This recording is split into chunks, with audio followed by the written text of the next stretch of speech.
In this lecture, we're going to explore lighting models a little closer. So far, we've been working with Lambert, which gives us diffuse lighting. It's a nice simple model that creates adequate effects and quite fast rendering given its lack of complexity, only using the surface normal and the source vector in its calculation. However, it's not very good at generating reflections and highlights from light sources, that is, not from the environment, which we've already faked.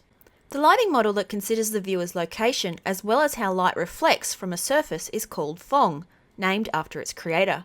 PhOng includes the calculation of specular reflection, or how light bounces off a surface. A reflection will be at its strongest when the outgoing angle is equal to the incoming angle. On either side of the outgoing angle, the reflection is said to fall off. How much it falls off depends on the quality of the surface, where shinier objects have a quicker fall off. The amount of reflection the viewer sees will depend on the angle between the reflection vector and the vector to the viewer. With a slow fallout, the reflection loses strength gradually away from the reflection vector and spreads the shine out across the surface. A faster fallout causes the shine to diminish rapidly out from the reflection vector and makes the object appear far glossier. An improvement in the PhOng calculations was made by James Blinn. Yes, the same guy who invented bump mapping. He introduced to PhOng an additional vector called the halfway vector. This vector sits halfway between the source and the viewer. The Blinn-PhOng model is an improvement on PhOng as it reduces the need to calculate the reflection vector, which requires a cosine operation. The halfway vector instead is the source vector plus the view vector. The angle between the normal and the halfway is then used to work out the intensity. In short, Blinn-PhOng is a far more efficient specular reflection model than PhOng alone. While older versions of Unity employ both Lambert and Blinn-PhOng, since Unity 5, developers have had access to the standard and standard specular shaders that follow a physically based rendering lighting model. The goal with PBR is ultimately photorealism. As you can imagine, it is far more complex than the simple models we've looked at so far. The PBR pipeline focuses on 7 areas: reflection, diffusion, translucency and transparency, conservation of energy, metallicity, Fresnel reflectivity, and microsurface scattering.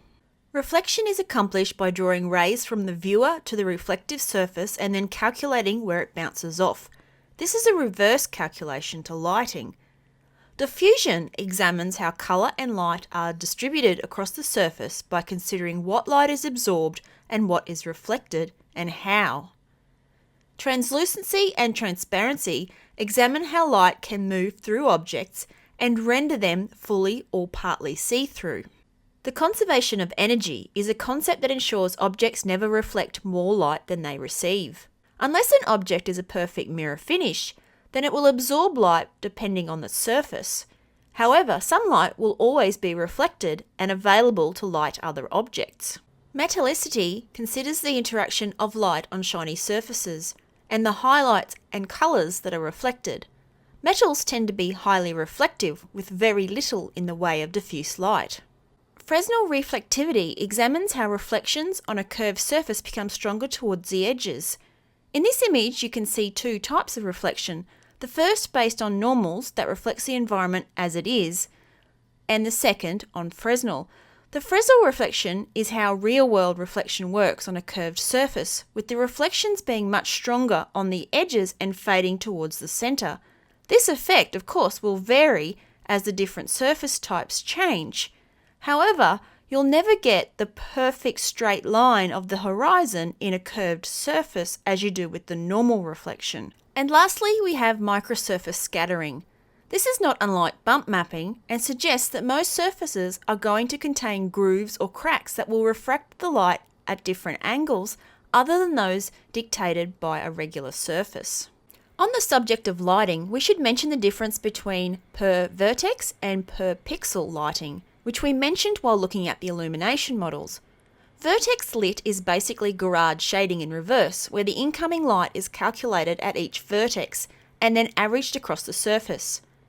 Pixel lit is PhOng-like, where the light for each pixel is calculated. Pixel lighting benefits over vertex lighting, as PhOng shading benefits over Gouraud. Pixel Lit will pick up far more detailed specular highlights than Vertex as the light is calculated for every point. It provides far more detailed shading but requires more processing. Vertex Lit is the way to go for older graphics cards or mobile devices, or maybe when you've got a lot of things to render where the quality doesn't really matter so much. If all these manner of lighting models don't suit your needs, then you can always write your own.